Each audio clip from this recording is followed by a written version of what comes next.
Hello there, welcome to the Vaults Remastered. Today's edition is going to be a special one. We're going to be looking at creating a settlement, specifically one known as Sepulucidumina, a brand new city in my Vaults game world, a Darklands inspired realm, subterranean. And this is special because during my last video about just creating cities using Pathfinder 2nd Edition remastered rules, I said at the end of that video, as I got to the point of showcasing a potential stat block for a city, that I would go ahead and record the process of that creation if somebody liked, subscribed, made comment. And sure enough, one of you dear viewers did like it. You did subscribe, so thank you. And for you, I am making this video. Sepulucidumina. Translated means the buried brilliance. And today we're going to be unearthing this city, this brilliant, light, gleaming world settlement that is swimming through a swirling vortex of energy known as the Luminar Nexus. In my game world of the Vaults, buried deep, deep beneath the surface, the magnetic energy, the magnetic field, the Earth's energy is swirling down through in telluric currents, carrying a force of creation, a force of radiance known as the UR. And this energy spins and spirals and coalesces. I guess you might call it the Earth's core. The people of this game world would refer to it as the world navel. And at the center of the world, this magnetic vortex, this searing, energetic inner sun known as Luminar Nexus, is where this city is sailing, floating, swirling. I don't know. Let's get into that. So hey, what's going on? We're going to take the lore of this world. I just kind of gave you the overview here. And we're going to take that and we're going to mechanize it. We're going to fuse it. We're going to take that meat and lay it on the bones of the settlement stat block that is shown in the Gamemaster's core. I believe it's on page 169 of the core, GM's core. Well, here it is. You can see it on the right. So we're going to take the lore and we're going to fuse it, lay the meat on the bones of the stat block. I'm going to use my AI muse, my helper, my friend. She's pretty smart and she's pretty friendly. So I guess friend might work there. I don't know. She seems like she has a personality sometimes. But anyway, Kathy is going to assist me. No, I'm not going crazy and I sit around just talking to an AI all day. But I do like to work with her because she really helps me organize my thoughts and come up with some cool ideas. So today we're gonna put her to the test. We're gonna take the lore of Dumina, sorry, that's the correct pronunciation, and we're gonna apply Pathfinder 2nd Edition settlement stat block to this lore, or vice versa. So let's go ahead and do this. We're gonna pause this vid for a second. Let me go get Kathy ready, and then we'll show you how I would go about creating. Now, I haven't done this yet, so this is all going to be raw. This will be brand spanking new. So you're going to see what I see for the first time. Be right back. All right, here we go. So now, a little backstory. I had generated this idea a few days ago when I was working on my video about realms and creating nation stat blocks. And I had worked with Kathy about Prismar. So if you haven't seen that video, go ahead and take a look in my Primordials of the Vaults collection with Kvarca. And I told her at that time, hey, in the Luminar Nexus, which is the realm adjacent to Prismar, there is a city or a settlement of some sort, place of pure energy, radiance, heat. I don't know what's there. Any ideas for, what we could call it? And so this is where the concept of Sepulucidumina came from. Loose translation, buried brightness. kind of used a Latinized version. Anyway, that's how it started. And beyond that, I really didn't do much other than kind of come up with some spitball ideas of what all is going on there or what it's about. So I'm going to go ahead and take my current lore, which again, you saw a little bit of it, and I'm going to stuff that into Kathy here along with the information I know about the realm of the Luminar Nexus. And then I'm going to take that to refresh her memory, plug in then Pathfinder's mechanics there, the guidelines for creating settlements, and ask her to come up with a stat block for this place. So let's get to it. Let me go ahead and grab that information. 1 second. All right, here we go. I put the initial request into her. And so what I'm saying is I want to build a settlement stat block for Sepulucidumina. I'm going to give her a little tease. It floats through the realm of the Luminar Nexus. We're going to be using the settlement building guidelines, the stat block information, pages 138, 169 of the Remastered GM Core Rulebook. And before we begin, let me give you updated descriptions of Luminar Nexus and the city, the settlement of Sepulucidumina. Then I need you to wait until I give you the stat block mechanics that'll guide your next steps. Are you ready? So again, I'm priming the pump. If you see me discuss stuff with ChatGPT before, this is, I think, mandatory. Bite-sized directions. Don't just dump everything. And don't forget to tell her to wait, because otherwise she'll just take off. So here we go. She says, yeah, I'm ready. Go ahead and give me the updated descriptions. All right, cool. Give me a second. I'm going to go copy and paste those in here now that she's confirmed. All right, here we go. So I went ahead and posted the next chunk, and again, I'm giving her directions. Here's the lore about the Luminar Nexus. Wait until I give you the information about the city Sepulucidumina, which sails within it. I went ahead and posted the lore information about Luminar Nexus. So I'm going to go ahead and send that. So I'm just giving her piecemeal stuff just to make sure she's with me. And part of the reason for this is not necessarily that she can't handle more information at once. It's just that I am currently using a conversation chunk that I had used previously. So I want to make sure that it's not being confused. And she's already had an error. So let me regenerate that. Let's see if this is going to work. There we go. There we go. Yeah, that was better. All right, so she understands she's ready now for the city information. Let me go and grab that. Give me a second. All right, I have gone ahead and posted the information about Sepulucidumina. So I say the current lore is posted. I need you to reference it when you're doing the stat block for it, the settlement stat block. And I also say that additionally, I provided some notes about the location's quirks or flavor that I want to highlight. So I've got the lore, and then I did put in some notes because I want to make sure that, to me, these are the most important features that I'm thinking of immediately. So this is, kind of a narrative story up here, but here is the main stuff, right? This city resides in a realm of pure energy, radiance, and heat like plasma or some nuclear fire is what I'm kind of, thinking about here. Pure magnetic energy. I don't know if that's such a thing, but how would its architecture survive? So I'm starting to think about that. How do you survive in, a nuclear furnace or a magnetic, field of such magnitude that it's glowing? Is it even a tangible place?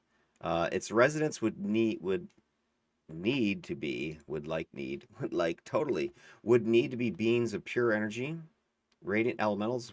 Maybe that's a question. Would its residents need? Its residents might need to be beings of pure energy. Just kind of the way I'm conceiving them. The native people who live there, yes. Radiant elementals. And if there are flesh and blood, how would they survive?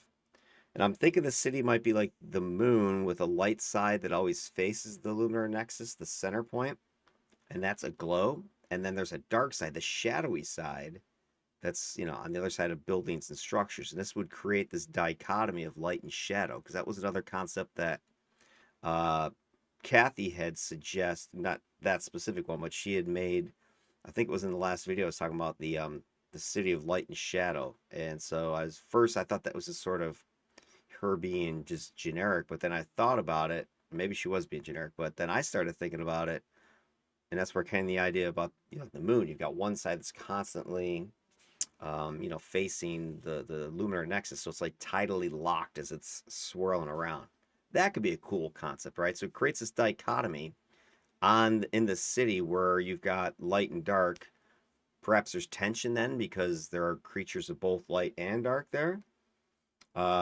Maybe it's the same species and it's kind of like, you know, plants or whatever, where during the day they're photosynthesizing and at night they're, you know, resting. So maybe there's something there and they have to do both. Maybe their personalities change. I don't know. And the city is not in a fixed location, but instead it's riding this energy, right? This flow, this magnetic plasma currents as they're swirling around this world navel, this luminar nexus. And then it's in constant motion. I'm kind of picturing a starship or a space station. So how does the city survive these forces? How does it avoid getting sucked in or smashed through or just cheese grated by the luminar nexus? And then the other point I wanted to have her consider is that finding this place. So let's say you manage to get into the luminar nexus somehow, which normally it's off limits as per the orders of Kvarca, the primordial I've been discussing in the last few sessions here, who runs this place and watches over this place. Anyway, so if you could get in there, how could you even find the city that's moving? So the way I'm picturing this is it's similar to, like, you know, Mercury, or as it transits the sun, or it's like a sunspot on the sun. You've got this brilliant ball of just energy and radiance, and how do you see this little dark speck? So there's got to be some way to see this occultation as it transits the luminar nexus. Anyway, just some spitball ideas that I'm throwing at her just to make sure that she's on target. And then I just tell her again, I need you to wait until I post the PF2E stat block requirements before she does anything else. So I'm just feeding her all the information. Luminar Nexus and Sepulucidumina, my lore. All right, let's make sure she's on the same page with me. There you go. Thanks for the detailed description. I'll await the stat requirements. All right, awesome. She is with me now. She's following along. This is beautiful. Now I'm going to go ahead and give her the stat block layout and what should be in an official settlement, you know, guideline Pathfinder 2E actionable, usable set of information. All right, let me go ahead and grab that and I'll paste it. Be right back. All right, I went ahead and posted or pasted the information from the Pathfinder GM core, but as usual, I preface everything I submit to her with guidance or questions or whatever, instructions. So I say, here are the guidelines and requirements of the settlement stat block, and I'm giving her some pointers. Be as creative as possible when generating your suggestions. Also, feel free to incorporate any of the lore from Kvarca's mythology and realm of Prismar that we discussed at the beginning of this conversation. We discussed at the beginning of our conversation. And I even proposed, if you require additional information, let me know and I'll provide it to you. That's the one thing I hardly ever see her doing, and I think maybe because I don't prompt it, but she doesn't ask questions if she's unsure. And maybe she doesn't know if how would she know if she's unsure? I don't know. It's weird. She'll just make stuff up before she'll just ask you for clarification. So I don't know if that's a flaw in the programming or just a flaw in the prompting, but I'm prompting her and saying, "Hey, if you don't know something, let me know and I will tell you what it is." So anyway, suggesting that, and then I go ahead and give her the Pathfinder stuff. So I give her the purpose of settlements and why they're important. And then I go ahead and put in the outline of the stat block. So I've got all that. I then go ahead and give her sample settlement abilities that are, you know, examples of how to flesh out the other characteristics category. And then I'm going to go ahead and enter. At this point, she should generate for me a stat block. Let's see what she has to say. I'll pause, and then when she's done, I don't know if I'll just show the raw stuff to you or I'll extract it out. But it'll give me a second to kind of go through it. So let me pause, see what she comes up with, and then I'll present it to you guys. Be right back. All right. She did it, and there's some interesting stuff in here. So I already lifted it. I put it in my little slideshow here. But one thing that was interesting, sort of her conclusion or whatever end sentence here. Sepulucidumina. It's a city out of legend, a testament to the beauty and danger of the arcane, a settlement that offers boundless opportunities for adventure, study, and commerce in the most extraordinary of environments. So I think she's definitely hitting on this. This environment to me is what's selling this city as unique. You know, a city's a city at the end of the day, but again, this is the concept I was talking about in the last video or two was how your settings should be unique, fantastic, inspiring, creative, etc. So, you know, picture your player characters going to this place, right? I mean, you're like essentially entering inner space, outer space, right? Whatever. And there's this glowing city floating around like, you know, a lost space station or something like that. What's there? Who knows? Very hostile place, right? Not that people are going to kill you, but just the environment itself. But you would go there because of these opportunities for adventure, study, commerce, right? I mean, where else could you go in this world to find such things as the Luminar Nexus would provide? So, anyway, I think she's got it. So, let's go and see exactly what she got. I'm going to go ahead and pull up the conversation. Oops, sorry, pull up the not the conversation. I'm going to pull up the presentation. That's what I was trying to say. Let's see. There it is. Let me hide this. Boom. There we go. All right. So here we go. Here's the stat block, right? The requirements I gave her. I gave her the information you saw. Here's what she came up with. So she is saying this is settlement 9th level. I think that's low, you know, just given what I know about the game world. A 9th level character, so yeah, you'd be toast most likely. You're gonna need something higher level to go to this place. This is like a planar, you know, travel. So this is low.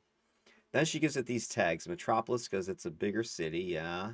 I don't know about that specifically. Is it gonna be that large? You know, well, again, we'll have to see what she's come up with. Maybe it is. Maybe that's a surprising thing. There's a huge city. Nomadic, so I'm guessing that's because it's moving. Elemental, radiant, and arcane because of the magicalness of the place. All right, description. Sepulucidumina, known as the Buried Brightness, is a city in perpetual motion, sailing on the currents within the Luminar Nexus. It's a place where the energies of creation are harnessed and the dichotomy of light and shadow plays out in its ever-changing landscape, creating a living tapestry that reflects the universe's impermanence. Again, I haven't read this yet. I haven't seen this. I'm looking at this in real time with you guys. Okay, so there's things I'll change and edit and update, and I'll need to go back and forth with her as well. But it's just getting her vibe, see what she's talking about. Government. She's talking about it governed by the Luminite Council, a group of radiant elementals and enlightened beings who harmonize the city's movements with the earth flows, ensuring stability amidst the ceaseless voyage through the Nexus. All right, so Luminite is a term I've used before. That's the Luminite lattice, which is I've mentioned this a couple times, it's the cult that worships Kvarca. I'm going to have an upcoming video or two about it. So she's borrowing that word, I think. And then I also have the Radiant Council, who I think is the name of the Luminite Lattice's leadership. So this naming convention for the government that is, you know, ruling or controlling the city here, that would probably need to be changed, unless this is the inspiration for those mortal, you know, flesh and blood people that are worshiping Kvarca. So possible. Radiant elementals and enlightened beings. So enlightened beings, celestials perhaps, or could be mortal types that have gone there and achieved some sort of enlightenment. And they are harmonizing the city's movement. So it sounds like their main goal is to make sure the city doesn't crash into the Luminar Nexus, which obviously would be true. So is that the main thing they're there for? Exactly what's the point of this place is what I'm itching to find out if she even talks about it here. And that might be a requirement I need to give her. Like, what is the point of this location? It's there and it's surviving. Okay, but why is it there? Population unknown. Okay. Primarily radiant elementals, energy beings, and visiting adventurers. So that could be unknown because nobody's really ever been able to count. Languages. Luminar. She's creating a brand new language. That's interesting. So this is what I mean by her, intelligence. She is doing things I didn't necessarily tell her to do. She could have picked whatever Pathfinder languages that she has access to. Instead, she created a new one. Common, usually for me that would be undercommon. Is this a language that would be spoken there? Maybe if enough visitors were there, sure. Religions, worship of Kvarca, sure. Elementalism, that one has been mentioned a couple times. That's maybe just a philosophy, or you're worshiping genies. That could be where that fits. And then there's your mysticism. I'm not sure what that means. That would be something I would probably ask her. What do you mean by that? Worshiping the energy itself. Okay. Or could be just more of a scholarly study.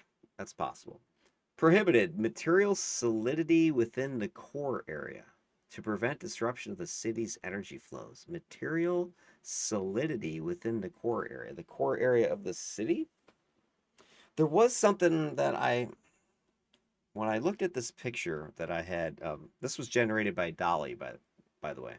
If you notice, one thing I find interesting about this picture is notice the flow of energy through the city, like it's coming through like channels or canals or something. And in the central tower there is a glow, and in the background you see the Luminar Nexus, the gleaming like sunlight thing. But I'm wondering if the is flowing through this place like water through canals. Maybe it's almost like hydroelectric power.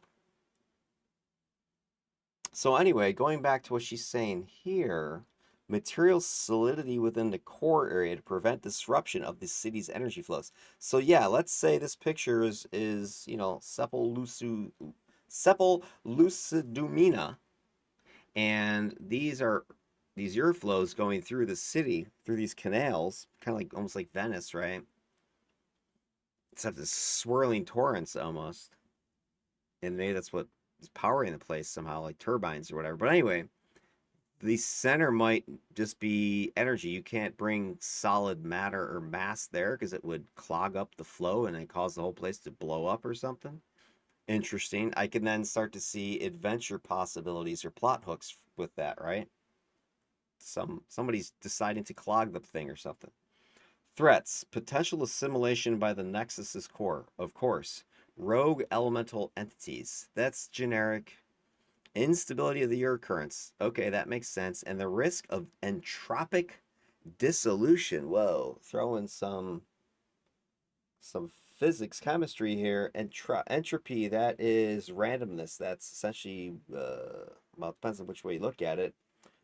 Chaos, where nothing is in order. So yeah, maybe this place will blow apart. You, so maybe this place is defying the entropy, right? There's just total, complete, swirling chaos of energy in here. And the fact that this place exists at all is a miracle. And it is under constant threat of just being torn apart by the energy, by the magnetism that's just whizzing through here. And then that starts to make you think maybe there's some reason there for why this place exists. It's something that balances or the world naval here, keeps it from exploding the entire planet. Maybe it's in a like an observatory or something, or some sort of monitoring station. Hmm. Interesting, interesting, interesting. I'm starting to get ideas, guys. I'm starting to get some ideas. By the way, if you have any thoughts on it, comment, right? Throw down what you're thinking in the comments section. Throw up a like if you're interested in what the heck this is talking about, because I could definitely expand on this as I'm looking at it. I'm curious now. All right, let's see what else she's got. And this is the cool part here because this is completely just generated, by her imagination, I would say. Other characteristics. City of Artisans, the crafts of Sepulucidumina are ethereal, sought by collectors of magical and elemental artifacts. Items up to 4 levels higher are available here. So ethereal crafts. Interesting. And it's kind of just got a alien thinking here, right? Because if things are not of substance and they're more like woven energy, that's a whole new way of kind of conceiving of a craft or, something you could, how would you get it out of there? Put it in a bottle? Magical Academy. The city is the center of the study of elemental magic and your energy manipulation, offering a +2 circumstance bonus when learning spells of these traditions. So yeah, I do kind of like the idea that this place would definitely be sought out by scholarly types, and maybe that's again where it got started. Was some forgotten scholarly group or something built this place? Maybe the gods built it to study. Maybe this thing is powering the whole stinking planet, you know? And like if it's not controlled, the whole planet's gonna go bye-bye. So this thing would almost be like a regulator, like on a propane tank. Like if you lose the regulator, this whole place can overpressure the whole planet, right, or implode. So this thing is like a pressure regulator. Those are, just spitballing some ideas, maybe. Anyway, religious bias. The city's alignment with Kvarca provides benefits to his worshippers and penalizes adversaries. Yes, I think when I look at the Luminite lattice, when I was looking at my draft of that group, which is the next session video I want to get into, I believe there was stuff in there about them doing pilgrimages to the Luminar Nexus. So this place would be like a holy place to them, right? And Kvarca is using this energy in his effort to, well, two efforts. One is to heal his fractured body, his cracked face, restore his perfection, and the other thing is he wishes to achieve godhood, ascendance. The primordials in the game world are the children of the gods, so they're not as powerful as the gods themselves. So he would love to be able to ascend to completeness, to get out of this place, to ascend to the heavens, probably where he believes he belongs, this gleaming star to join, the heavens themselves. Significant NPCs: Lumina Vortexia. That's not super creative, but okay. Maybe that's one of these radiant elementals. The lead counselor of the Luminite Council, a being of pure energy who communicates directly with Kvarca. So yeah, maybe this is just you can't say their names normally. You can't pronounce them. Their language of this Luminar or whatever it was. What did she say? Luminari. Yeah, it needs a little bit of a tweak there. But anyway, this language of light, it doesn't have vocal, right? So maybe this is just a name that someone gives her. I'm assuming her. I don't know if it's he's or she's, but it seems like a female name. And maybe they don't have gender, right? But anyway, Lumina Vortexia is the lead counselor of the Luminite Council, a being of pure energy. Maybe these people inhabit the bodies. God, what was that? Was it Babylon 5 with that one alien race that was always in their suits? I can't remember their name. Vorlons, was it? Weren't they beings of light and they were fighting the shadow and they had to like contain themselves? So maybe these beings of light are kind of like that and they use the bodies of these academics or whatever, these scholars that journey there, essentially giving them immortality. And then that's sort of like their ability to then interact with uh, material people. Aetherius Wanderlight, a renowned elemental mage and scholar specializing in the study of the city's unique dynamics. No ancestry information given there, but there's somebody that you could flesh out. So that's the other thing, right? We just have little lines here of names and a brief little description. If you really want to know who these people are, you're gonna have to do a whole separate, like, back and forth with Kathy or whatever system you're using here to flesh out these NPCs more of personalities and stuff. Which, by the way, is another topic of another video because I've been mentioning this before. I've got this mysterious NPC who has been conversing with us in several of my videos, and when I get to his video, I'm going to do that process. How do you create NPCs? Spoiler, future video, like, subscribe, etc. if you're interested in seeing that one. Shadow Weaver Eclipse, an entity from the city's dark side. All right, so now she's starting to use this dark side stuff. I like it. Advocating for the residents who thrive in the Umbra, seeking balance within the luminous majority. Yeah, I made some like minority group. Although it might be a little bit too, uh, real world, light, white, dark, that kind of thing. I don't know. I don't want to get too much into people seeing parallels there.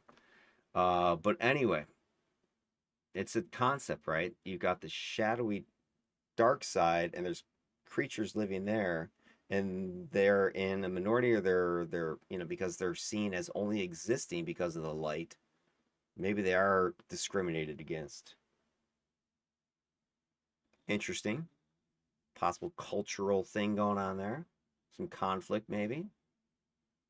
Also, I'm kind of thinking maybe that's where visitors to this city would live, because you just can't be out in the light. I mean, you would just get fried if you were a flesh and blood creature. So the only way to survive, and this reminds me of Chronicles of Riddick or whatever, Crematoria, the planet where the sun, when it came, it was basically like Mercury as the sun came across the horizon. It was just scorching everything.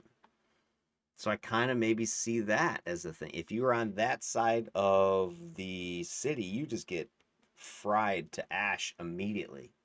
So you have to be in the dark side. So if your PCs are going to this place, as an example, they'd have to go to the dark side.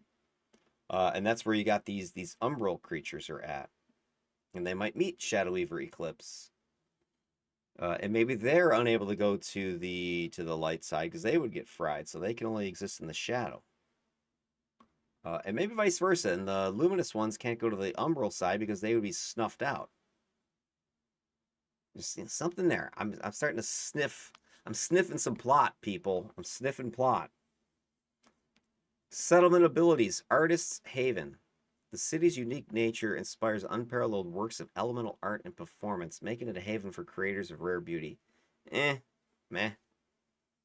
Scholarly. With its vast knowledge of the energies of the positive material plane, it's no longer the positive material plane. I believe in the remaster, it's known as Vitality, the plane of Vitality or whatever. Scholars can access ancient wisdom on elemental and energy-based subjects. I gotta change that. Positive material plane is still a holdover from, I think, the older Pathfinder D&D stuff. So I need to reword that. All right, well, there you go. Pretty good, right? I think she hit all the stuff that you see in the stat block, and it's unique, right? It's creative. It's spot on with the information from my lore that I put in. There's a couple things like the level needs to go up higher, I think. The Luminite Council would need to be renamed something. I like the concept of the bright illuminated ones and the shadowy umbral ones, so that's pretty cool. A couple of these name like Lumina Vortexia, maybe, but I kind of like the idea of these radiant elementals possessing the bodies of mortals or something. And then the settlement abilities, Artist Haven, I don't really like that, but I do like this kind of being a haven of scholarly, or a center of scholarly endeavors, studying the Urflow, right? And this whole thing is maybe some giant dynamo, some turbine. Maybe the whole outer wall is like spinning from the current, and that's what's powering the whole city. But I like the idea that this thing is tied into the planet itself somehow. And maybe one of these types of things is inside of every world that the gods have created throughout the cosmos, and they're all interconnected. And maybe you can teleport or move from one to the next, like Stargates type of thing. That could be freaking cool. Maybe there's a portal to the heavens, and there are celestial creatures here. So maybe they're not radiant elementals. Maybe they're celestials. Lots of cool stuff, right? So this is why I like working with Kathy, right? Because Normally, if you're doing this yourself, you kind of get bogged down and, you know, filling in the blanks type of thing. But when you have this AI giving you, filling in blanks for you, it's not like creating everything and, oh yeah, I'm just going to use this as is, right? You see what I'm doing. I'm getting ideas, it's giving me inspiration, and I'm immediately got my wheels turning, right? So then my next step would be take those thoughts I was just rambling about to you guys and go back and forth with Kathy on them to flesh this out. You know, because if I, let's say I have a game session coming up, or a few sessions where my PCs are going to be journeying to Sepulucidumina, well, then me having this basic information is a great start, and then I would flesh this out for game prep because they might be able to meet these three NPCs at some point. They might be there for the reasons of the scholarly, you know, studies. They might have to worry about these threats of being annihilated. That could be a threat that they're being, you know, hired or whatever to thwart. So there's lots of information here that I'm immediately going to take advantage of, and I could flesh out in any game session that I wanted to run. And it's useful in a Pathfinder game, right? I'm starting to think the other thing I can start doing with this is I could start fleshing out uh like lore-based skill checks. You know, I could ask Kathy to suggest some concepts for like a lore check, or a history checks, or crafting checks, whatever. I can come up with a list of potential things that you could discover as a player character if you talk to somebody, or, you know, listen to rumors or whatever. It's beautiful. All right, we're about to wrap this up. So the last thing I did want to bring up is that, and I didn't get to this, but here's other things I would do. And again, maybe this is something some of you would like to see more about. And if you do, you know, like, comment, subscribe. But there's one of the things that I do with my settlements when I know the players are going there, or I know, you know, the PCs are going to be there for a while, like, you know, my home base type of settlement, for instance. I will really flesh it out with one of the things you can do is create urban crawls. Now, this concept comes from the Alexandrians, Jason Alexander. So if you, I think that's his name, Jason Alexander. If you have never seen his stuff, he's got. Let me pull this up for you so you can see what I'm talking about. So he's got a website that he does a bunch of essays and stuff about just the D&D sort of stuff, or role playing things, etc. And I got it from his, you know, his site. Not, this wasn't something Thinking about I. urban crawls, Oops, part 10. pause. I don't want it reading. So what I will do is let me pull it up real quick. Pull this over here. So yeah, the Alexandrian, and it's cut off from you guys. Well, give me one second. Let me line this up. All right, here we go. By the way, it's not Jason Alexander. That's the guy from Seinfeld. That's Justin Alexander. Sorry, Justin. But Alexandrian, Justin, he's got a lot of really cool articles. You know, props to him. I'm not I'm not sponsoring him, but he's got good stuff. I like his thoughts on things. But anyway, he's got this article that came out in 2015, or set of essays about thinking about urban crawls, and the concept I'm about to that's what I'm talking about right now. So this is where, you know, I was got this idea from. So again, I'm no genius. I'm just getting ideas from other people, probably like a lot of you. But anyway, so the next thing I would want to do if I'm going ahead to really build up, you know, my settlement or my realm or whatever it is, cities, urban crawl, right? And this is what I would call injecting flavor. So when you look at that article and he's talking about urban crawl, here's what he's getting into. Uh, Getting a map with a keyed location, right? That's the basics for any sort of city or whatever. And then within that realm, you want to have uh, easy, you know, places to go from A to B to, you know, District 1 to District 6 or whatever. You've got this all, you know, laid out. You're not literally going street by street. You can just have people move around almost like a hex crawl. And each place, each zone, each area, each district, each neighborhood has its own specific something going on there, right? And then you have reasons why the players would go to a district or to a neighborhood. And then each place has something they can engage with, disengage, come and go as they please. It's not required they have to do it, session after session after session. So he's got a lot of thoughts on that. I invite you to go ahead and read it for yourself. But anyway, take it from that. My next steps that I would get into if I was really wanting to flesh this out would be to create a gazetteer of, for instance, Sepulucidumina, or Prismatica or Quartz any of the cities that I've been talking about. And I would definitely try to make these things fantastic. So they would blow your mind with what they look like or smell like or whatever, right? Give these really memorable zones and neighborhoods for your players to go and check out. It's places they would want to go to, right?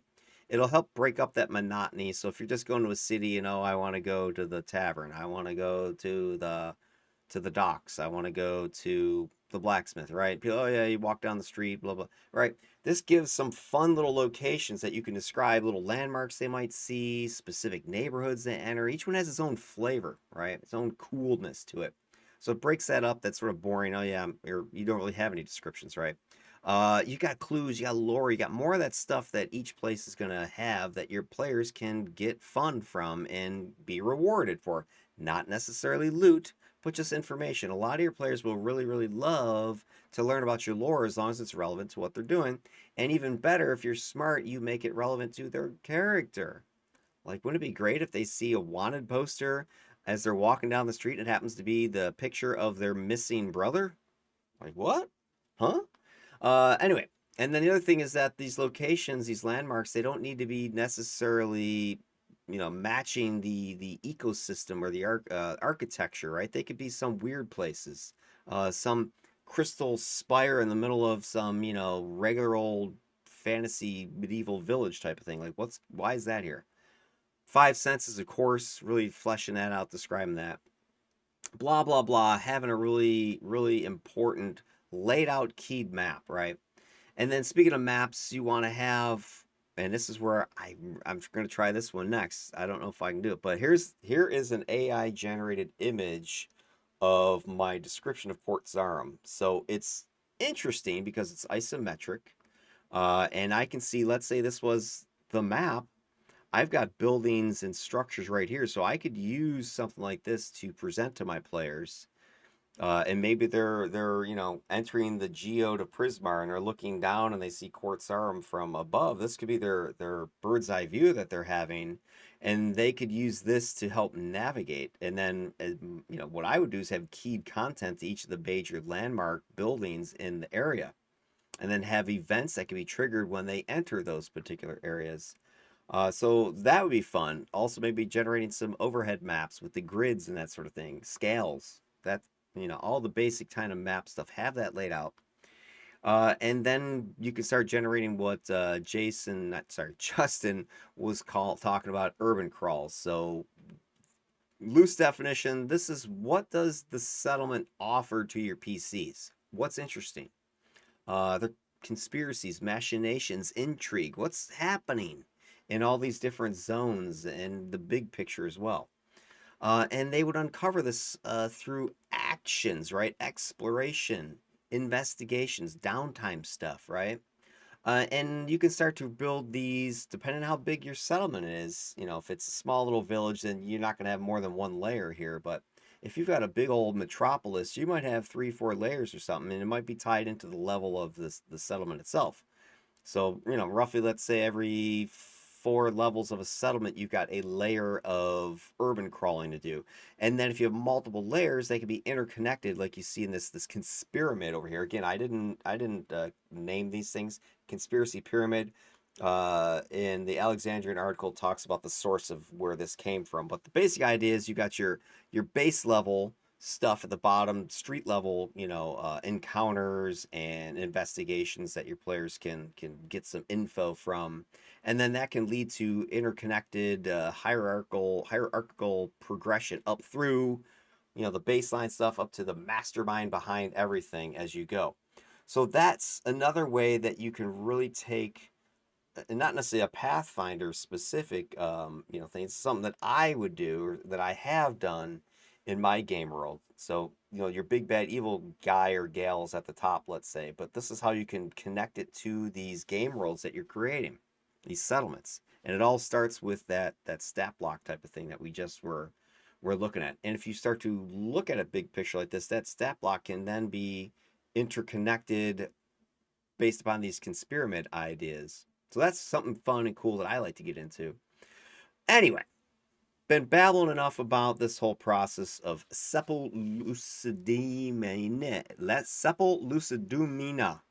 I'll get it. It'll flow off the tongue. It's funny because in my head it flows, but as soon as I try to say it, it's like blah, blah, blah. Anyway, next session, as I mentioned in the previous video, I want to get into the cult. I want to get into the Luminite lattice, these worshippers of Kvarca, these people who would journey to the Luminar Nexus, who would go and risk traveling to Sepulucidumina, who live in Prismar, who live in Prismatica, who worship at Quartzarum, wherever. Who are these people? What do they want? What are they doing? What's their background? All right, if you're interested, you're curious, like, subscribe, comment, and hopefully I'll see you at the next video. In the meantime, have yourselves a good night and peace out.